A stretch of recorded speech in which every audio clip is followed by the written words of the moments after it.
Hello everyone, great to be here in Inuvik with MP Michael McLeod and Dwayne Smith. Great to take your questions.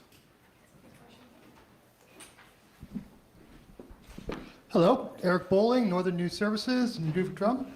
Minister Blair was here a few weeks back, and one of the things he emphasized was that Northern defense spending is infrastructure spending. And then he spoke to our mayor, Clarence Wood, and told him that the area could definitely support a larger military installation. So I'm wondering, is there a larger military installation in the works? Well, Minister Blair made it very clear that this government knows that investing in northern sovereignty means investing in defense, but mostly investing in the people who live here, who've lived here forever. So making sure that as we build up infrastructure, we're building things that are multiple uses, helping get supplies in, helping get commercial connections. These are the kinds of things that we're looking at. So we're going to continue to work with municipal officials, continue to work with provincial and territorial leaders to be investing in the kinds of infrastructure that's going to make the difference for the North for decades to come. Next question. Hi, Lisa Johnson from the Canadian Press. The NDP put forward a private member's bill last week aiming to criminalize residential school denialism. This likely won't go anywhere unless the government takes it on. Will your Liberal government support this bill? We will look very carefully at this bill. Obviously, anytime people are putting limits on free speech, a free and democratic society needs to take careful steps. We were the government that criminalized Holocaust denial over the past number of years, so we're certainly going to make sure that Canada continues to move forward on reconciliation. Part of that is recognizing what happened with residential schools. Quite frankly, what we're seeing over the past years is more and more Canadians becoming aware of Canada's history, of understanding the work that we all have to do around reconciliation. We see school kids wearing orange. We see media outlets devoting this entire day to celebrating Indigenous cultures and celebrating Indigenous traditions. Canadians are understanding that recognizing truth and reconciliation isn't about feeling guilty or bad about Canada. It's about committing every day to a better Canada and understanding that for us to be the country we all want to be, we need to work hard at reconciliation. So we're going to take any proposals by any political party seriously when it comes to advancing reconciliation and making sure that Canadians understand how important it is. Emily Blake, Cabin Radio. I'm curious how this agreement is going to look on the ground and what kind of changes it's going to make. First of all, and I'll turn to Dwayne for a follow-up on this.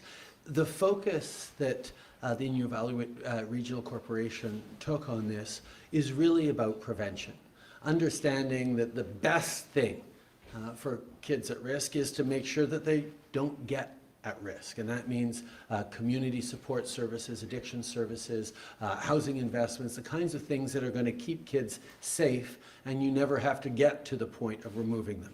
At the same time, we know some kids will be in extremely difficult situations, and what this agreement means is that the government of the Northwest Territories will work closer with IRC to make sure that there is proper, appropriate supports and culturally appropriate conditions for kids who need to be protected. But I'm happy to turn to Dwayne to talk about the next steps. Thank you, and thank you for the question. First of all, we had to get the law drafted. We've got it enacted now. We've just reached an agreement with the federal government and the territorial government for us to do the coordinating implementation of it. Previously, we're appreciative of the federal government allocating some funds to us early so that we could start to build up the capacity. We know we need to have the skills and the training. It's been worked out with both governments in regards to what level of capacity we would need. But now that we have the coordination agreement as well as the fiscal, we can start to enhance the capacity as well as building the infrastructure. So we'll be building our youth wellness centers. The Prime Minister's touched on different programs that already complement how we're trying to alleviate children getting into these situations where We have family life skill programs. We have different programs that are focused on all age groups. And not all of them are always just focused to Inuvik. They're provided to others that are in need of that as well. We have an on-the-land facility where it also accommodates families to try to build up that family bonding, the life skills with each other, because that's how it's been broken down with residential schools. Children were separated for years from their parents, and we need to, and it's been lost, and you can see that in some of the generations where they haven't been able to properly develop the skills as parenting. And now we have that ability, and we're slowly starting to build up those programs, those services. We also have agreements with the Yukon territory, as well as British Columbia and Ontario, to share information if we have beneficiaries living within those areas. But we do realize that in some cases, it's still in the best interest for that child, depending on their individual situation, that we might not be able to provide the adequate services and attention that they need. They would still be somewhere in the south getting that proper care. Des Loreen, CBC News. Now, Malagaksat has been something that people have wanted in this region for a long time and been talking about that. Could you maybe speak to the importance and significance of the contributions the federal government is making to the Inuvik people?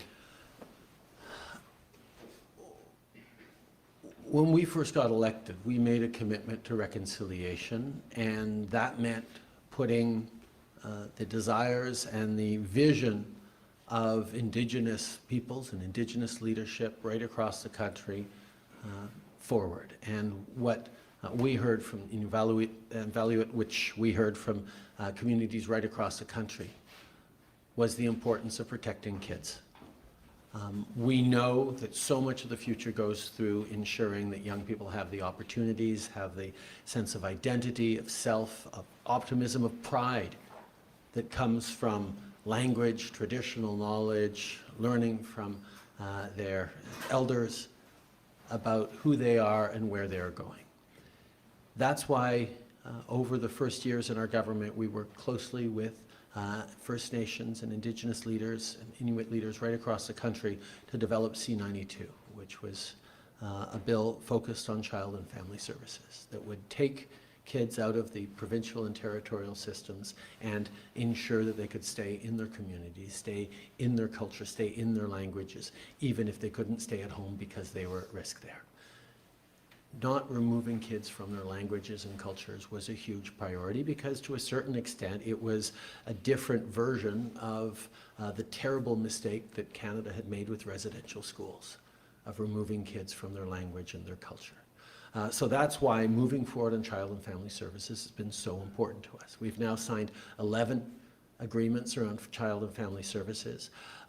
There's still a lot of work to do, and one of the things I'm really pleased with this one is that it did go with an agreement with the government of the Northwest Territories to be partners in this. And that's not something we see across the country.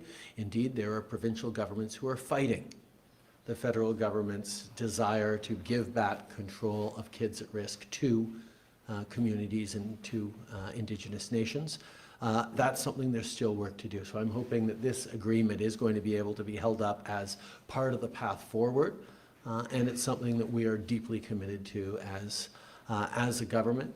The most important thing, though, is that we are here to facilitate the leadership by and from the Inuvik to be able to determine what the right conditions, what the right steps, what the right process is as this gets developed over the coming years, always putting kids at the center, and this $530 million agreement will ensure just that.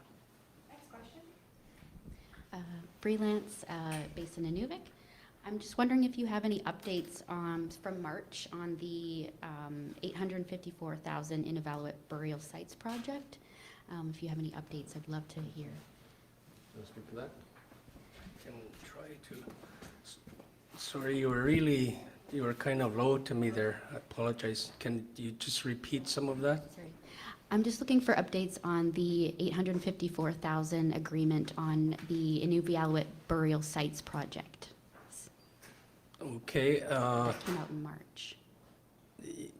yeah, I'm familiar with it. We're still trying to work on gathering more data, actually, because we have recently been approached by the University of New Mexico as well, with other artifacts that were from our region, as well as from the University of Chicago, that have coincidentally, for some reason, got a hold of some human remains from our coastal communities. So it's an evolving file. If you look behind you, there's some history and knowledge of historical sites of our region as well, where we know artifacts are taken from and stored in proper facilities so that they don't decay any further. But it's an ongoing file and issue with my staff. We are sending a delegation to the University of New Mexico in a few weeks to start to work on repatriating those human remains as well. Thank you. The reason I turned to Dwayne first is because as a federal government, we are committed to doing the work of healing and exposing the truth and doing the work that is necessary on residential school burial sites. But the lead is always the community. They get to determine how and where we want to go, and the federal government will be there as partners. We announced more funding in Budget 2024, but the lead needs to be the local community and the elders and the people who've suffered through this history and need to get the closure and the healing that is right for them, and that's what we will always do. Travis Burke, CBC News. Moving over to the international scene here. What is Canada's response to reports that Israel is preparing for limited ground operations inside Lebanon? Canada is calling for a ceasefire immediately in Lebanon and indeed across the region. I spoke with the Prime Minister of Lebanon yesterday to impress upon him that Canada stands with the Lebanese people and with everyone in the region who wants to see an end to violence and conflict, see people able to return to their homes. We know how excruciatingly difficult this is for so many people to see the upheavals in the region, and Canada continues to work with partners in the region and around the world to push for a ceasefire. We need to see an end to the violence against civilians. Could I get that in French as well, please? Thank you. Le Canada est en train d'appeler sans équivoque pour un cessez-le-feu au Liban. Nous devons de continuer à travailler avec nos partenaires à travers le monde pour protéger les civils, pour mettre fin à la violence. J'ai parlé justement au Premier ministre du Liban hier. Le Canada a des liens profonds avec le Liban. On a des dizaines de milliers de Canadiens qui sont là, mais aussi des milliers de Canadiens qui ont de la famille et des amis au Liban.